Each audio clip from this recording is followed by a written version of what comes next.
Presidente, o economista Beluso publica hoje uma belíssima análise da economia brasileira.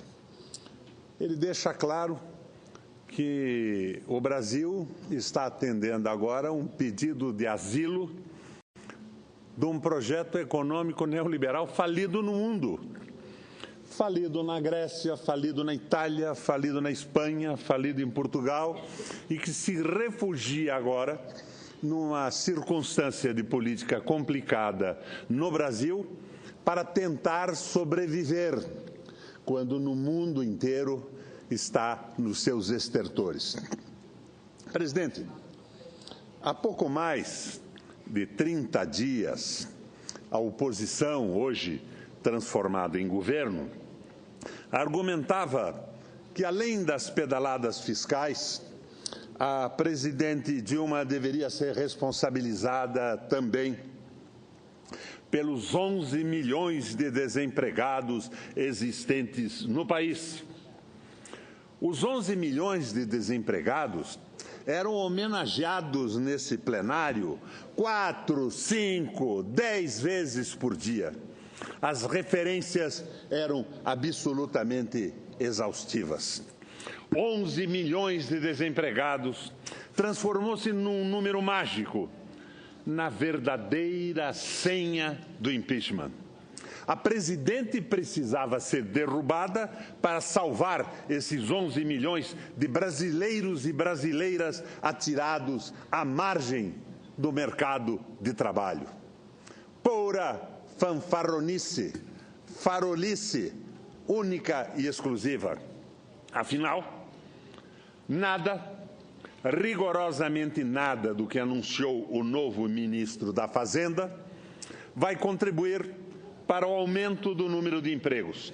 Pior ainda, muito pior ainda, na terça-feira, em um processo extremamente célere, atropelando uma resolução aprovada por esta Casa, 54 senhores e senhoras senadores aprovaram o nome de um banqueiro para dirigir o Banco Central.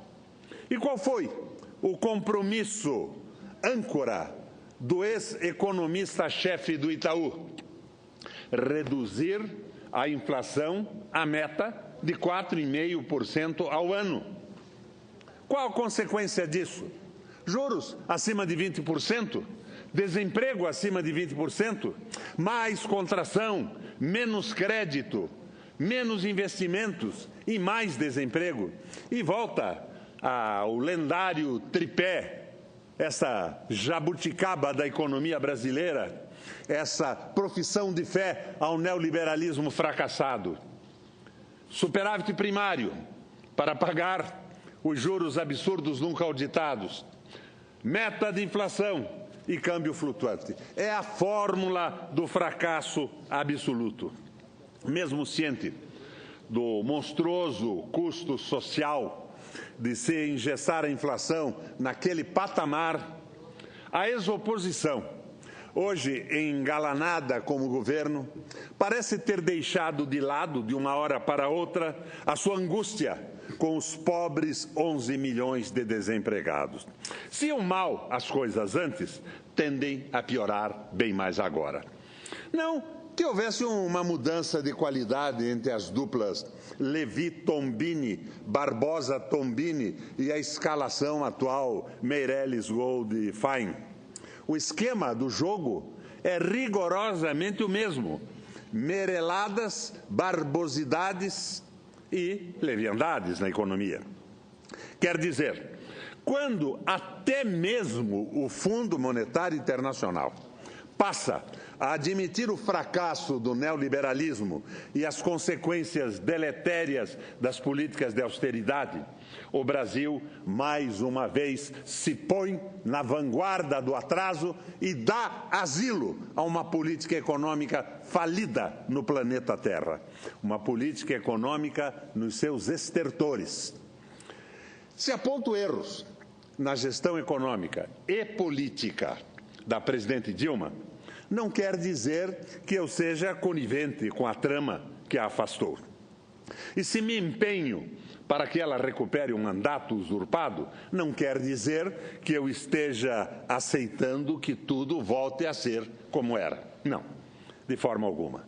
Na verdade, vejo na possibilidade da volta da presidente uma oportunidade preciosa e raríssima para mudanças. Mudanças vitais na política e na economia nacional.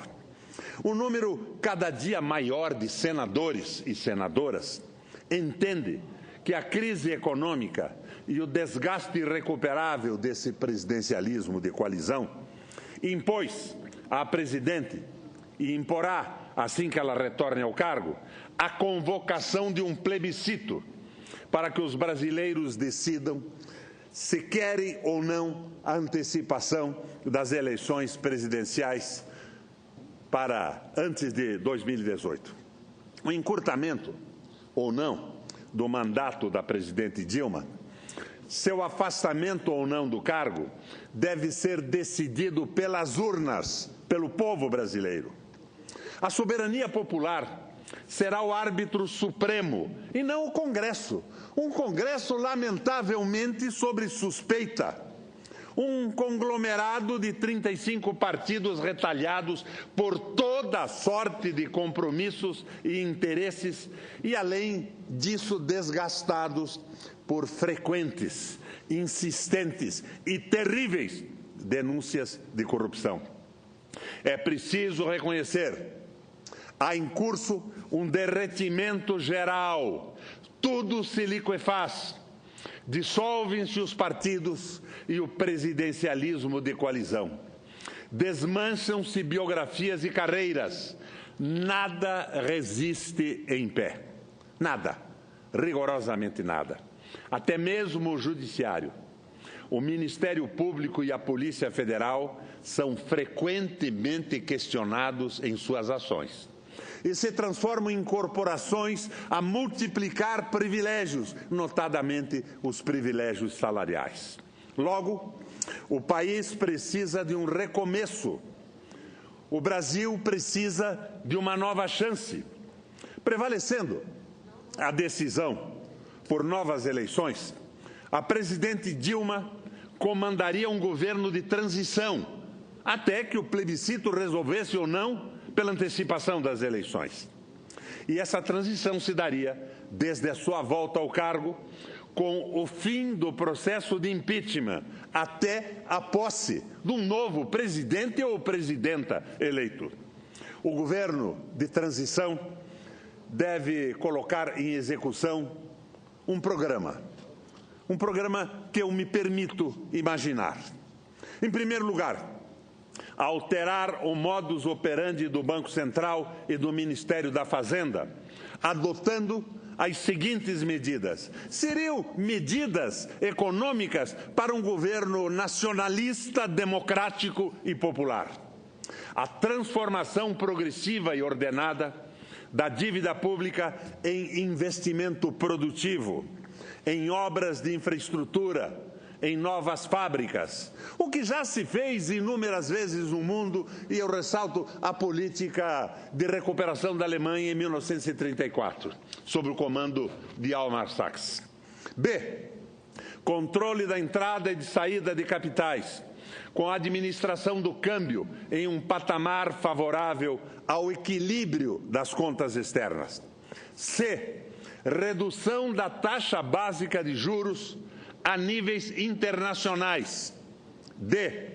Política fiscal e monetária que busque a estabilidade dos preços. Em segundo lugar, promover uma reforma tributária que faça uma melhor distribuição entre os entes federativos das receitas e obrigações e permita uma taxação progressiva dos detentores da dívida pública para financiar obras de infraestrutura, segurança e defesa, agricultura e fábricas. Os juros desses títulos devem ser transformados em dispêndio público, em educação, em saúde, em habitação popular e reforma agrária. Em terceiro lugar, promover uma reforma política que estabeleça um novo quadro partidário, limitando o número de partidos e exigindo o cumprimento dos compromissos programáticos. Partidos programáticos, não mais associações de delinquentes para negociar legendas e horários eleitorais. Partidos ideológicos e programáticos, sim, com absoluta liberdade, mas o fim do comércio das legendas. É preciso entender que o presidencialismo de coalizão, como o brasileiro, talvez seja o formato de governo mais propenso a crises e mais sensível a pressões político-partidárias. Definitivamente não dá certo, nem com a Dilma, nem com presidente algum. Enfim, uma reforma política corajosa, radical e, sobretudo, saneadora, desinfetante do processo político brasileiro e que abra espaço para a participação popular, para a renovação e para a atuação de jovens e de mulheres. Em quarto lugar, reformar o sistema educacional do país, valorizando a formação do ensino fundamental. Quinto, reformar os mecanismos de segurança e justiça do Brasil. Sexto, apresentar ao Brasil um projeto nacional que, na sua vertente interna, contemple o planejamento de longo prazo, com metas a serem alcançadas nas áreas econômicas, metas de emprego, de produção, por setor industrial e agropecuário, de energia, de logística e de comunicação. Na área financeira, metas de inflação, sim, e de crédito. O Brasil precisa ser irrigado pelo crédito. A política anunciada pelo Meirelles é uma política brutal de enxugamento, inclusive, de crédito, de concentração de renda, de enriquecimento dos mais ricos. Na área social, metas de educação, saúde, segurança e saneamento. E que, na vertente externa, se observe a geopolítica e a conjuntura, promovendo uma inserção soberana do Brasil e não a loucura entreguista que o nosso senador José Serra realiza agora no Ministério de Relações Exteriores. Resumindo, serão compromissos sagrados, compromissos de honra do governo de transição. Determinar a redução das taxas de juros a patamares que garantam a retomada dos investimentos, novos negócios e consequente geração de empregos. Transformar o Banco Central em parceiro do desenvolvimento brasileiro, responsável não apenas pelo combate à inflação e pela estabilidade monetária, mas sim também por metas para o emprego, para a utilização da capacidade produtiva do país e pelo volume de crédito ofertado à economia real.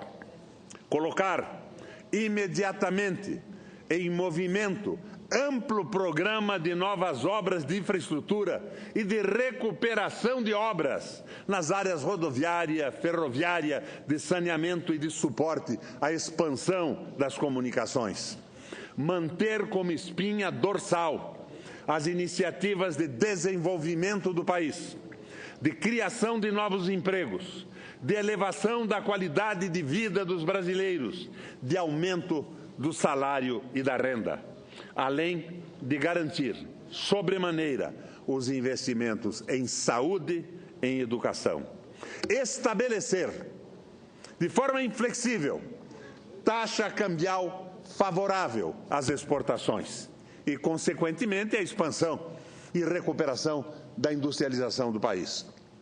Política econômica anticíclica, pela qual, diante da depressão e do alto desemprego, se admita déficit público temporário, que logo será reduzido ou eliminado em função do aumento da receita pública e do produto interno bruto, e a consequente, por via dessas medidas, estabilização da dívida pública.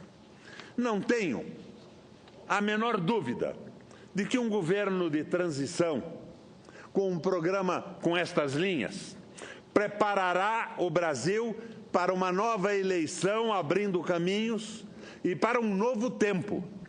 O próximo presidente da República receberá o país já a caminho do desenvolvimento, da retomada da industrialização, da criação de empregos, da garantia dos direitos dos trabalhadores e aposentados e o fortalecimento do estado de bem-estar social. O capital vadio, que a Bíblia chama de mamon, que é uma palavra, não canso de repetir, que em hebraico significa dinheiro, não é um outro Deus, nem o diabo. É importante. É importante na geração de novas tecnologias, no investimento em fábricas, na criação de empregos, nos processos produtivos, mas não pode comandar o mundo. Há mais de 10 anos, quem manda na economia brasileira é a banca e o capital, pela mão do antigo presidente do Banco de Boston, o nosso famoso Meirelles, posteriormente pelas leviandades do Joaquim, ex-diretor do Bradesco, e agora pela mão de um recentemente chefe do setor de economia do Banco Itaú, que já participou do desastre do Banco Central e da destruição da economia brasileira nos tempos de Fernando Henrique Cardoso.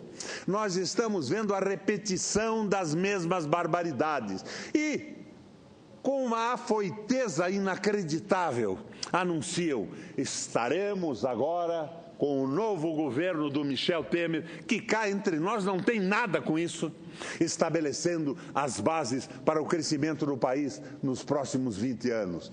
Por 10 anos, essa política neoliberal, desarticulada, falida e inconsequente, impediu a apropriação das vantagens com o crescimento da China, as vantagens oferecidas às commodities para construir um processo de industrialização e de desenvolvimento sustentável no Brasil. São os mesmos que voltam com as mesmas teses. E daí, presidente, eu vejo com uma tristeza enorme, somatizando essa tristeza no meu organismo, 56 senadores passivamente votarem a condução do Ilan Goldfein para o Banco Central. Despolitização, ignorância da política, servilismo fisiológico a um processo de ocupação do governo a serviço da globalização e do capital e nunca a serviço do Brasil. Com o máximo prazer, ofereço uma parte ao plenário representado nesse momento, entre outras senadoras, pela senadora Vanessa Graziotin. Eu agradeço a parte, senador Requião, e quero, se Vossa Excelência me permitir, fazer das suas palavras as minhas palavras também, senador. Nós temos debatido bastante, não só no plenário ou nas comissões do Senado, mas temos dialogado muito a respeito da crise por que passa o nosso país. Vossa Excelência, como eu, nos manifestamos contrários a esse processo de impeachment porque temos a convicção absoluta e plena. Aliás, o primeiro trabalho técnico, quem apresentou foi exatamente o gabinete de Vossa Excelência, muito antes de iniciar o processo do impeachment, mostrando quão vazias eram as denúncias que pairavam sobre a presidenta Dilma Rousseff. Então, estamos do mesmo lado porque entendemos que o que está em curso não é o impeachment, mas é um golpe, porque usa-se um instrumento legal do impeachment para afastar uma presidente do país que perdeu completamente a condição de governabilidade, vez que perdeu a maioria no Congresso Nacional. Então, senador, diante desse impasse que o país vive, justíssima a proposta que Vossa Excelência levanta e que meu partido já aprovou por unanimidade há algum tempo. Se vivemos uma crise profunda na democracia, nada mais justo, nada mais correto do que buscar a solução para essa crise na própria democracia. Então, o plebiscito é fundamental, senador Requião. Não é, senadora, o infantilismo do Volta Querida nem o nonsense do fora Temer. É dar uma oportunidade ao país para se reconstruir com um projeto nacional e não se transformar no último asilo do neoliberalismo falido no planeta Terra pela mão do José Serra, do Meirelles, do Goldfein e da estrutura bancária que só pensa no lucro. E aí, senador, eu concluo meu à parte dizendo que esse é o caminho correto. E Vossa Excelência recentemente reuniu um número significativo de senadoras e senadores para debater esse assunto, oportunizando a todos a possibilidade de buscar um caminho no eixo da democracia, no eixo do respeito ao Estado de Direito, senador Requião. E, eram os 300 em Esparta, agora somos 30. 30 que são um número maior do que o terço, dizendo que nós não queremos continuar esse caminho econômico, esse nonsense escolhido, a revelia do pensamento e da história do Temer, que é presidente nessa oportunidade de crise brasileira e que nos leva a um desastre definitivo, aumento do desemprego. Nós queremos dar uma oportunidade ao país e essa oportunidade se transforma no fim do impeachment, no compromisso de um plebiscito, de novas eleições e na abertura de uma grande discussão sobre o sistema econômico, partidário e político do Brasil. Nós não podemos nos conformar que, de repente, não mais que de repente, de um momento para outro, essas forças que dominam a economia brasileira há 10 anos, o Meirelles do Boston, o Joaquim Levy do Bradesco, o Goldfein do Banco Itaú, os interesses geopolíticos das grandes potências acabem com o emprego, com a possibilidade de construção de uma sociedade mais justa no Brasil. O nosso grito aqui é o grito do Bernstein, do Bernie Sanders nos Estados Unidos. Está falido o neoliberalismo, está morrendo no mundo e está pedindo asilo e encontra a acolhida tola de 56 senadores votando passivamente pela assunção do Goldfein para o Banco Central. É um horror isso, senadora Graziutti. Se me permite, só para concluir minha parte sobre isso, eu estive no debate da Comissão de Assuntos Econômicos e fiquei impressionada, senador Requião, pelo fato de, até eu elogiei por conta disso, porque ele não só falou, ele distribuiu a todas as senadoras e senadores presentes a sua fala, o conteúdo, que nos deu oportunidade de analisar com muito critério o que ele ali estava falando e propondo. Pois num pronunciamento de mais de 5 páginas, ele fala, como diz Vossa Excelência, em voltar àquele triplé da política ortodoxa econômica, que só visa o aumento do lucro do capital financeiro. Que nos levou aonde estamos. Exatamente. Só isso. E sabe quanto? Fala na necessidade de voltar a inflação para a meta. E sabe quantas vezes fala dos juros? Nenhuma. Nenhuma. Por quê? Porque, óbvio, ele era, até ontem, o economista-chefe do maior banco privado do Brasil. E vai estar entrando no Banco Central para quê? Para diminuir o lucro do sistema financeiro? Exatamente o inverso. A meta de 4,5% de inflação implica num juro de 20%, fora o spread, que é 360%, 400%. Senador Requião, parabéns pelo pronunciamento, parabéns, o Brasil lhe escuta nesse momento com muita atenção, tenho convicção absoluta disso, senador. Mas fica aqui um recado aos movimentos sociais. Vamos acabar com essa conversa pueril de volta querida. Nós queremos uma solução para o Brasil. Não é volta querida, não é fora Temer. Nunca vi o Temer advogar essas teses enlouquecidas do José Serra, do Meirelles e do fracassado liberalismo econômico. Nós temos que dar uma oportunidade para o país. E essa oportunidade é acabar com essa molecagem do impeachment em cima de um crime de responsabilidade que não existiu, dessa pantomima da CPI, dos desaforos, do prosseguimento até 2, 3 horas da madrugada e dar ao país uma oportunidade, porque é o povo e o trabalho que está sendo massacrado. E as propostas do Goldfein, que na verdade passa a ser o condutor da economia, porque o presidente do Banco Central é muito mais importante que o presidente da Fazenda, mas, na verdade, tudo isso é o domínio da FEBRABAN sobre a economia brasileira. Nós temos que pôr um paradeiro nisso para defender o país e deixar de lado essa fisiologia de 35 partidos, esse horror de comprometimento e de negócio em que se transformou o Congresso Nacional.